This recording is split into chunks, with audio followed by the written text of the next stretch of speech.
Nanalo nga ang Lakers laban sa Magic. Unat ng referee pagdating sa Magic.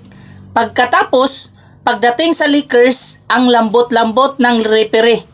Kasi kunti lang ang galaw ng kalaban o kunti lang ang galaw ng Magic, tinatawagan kaagad ng foul ang Magic. Pero pagdating sa Lakers, kahit na offensive foul na o defensive foul na ang nangyari, walang tawag ang referee.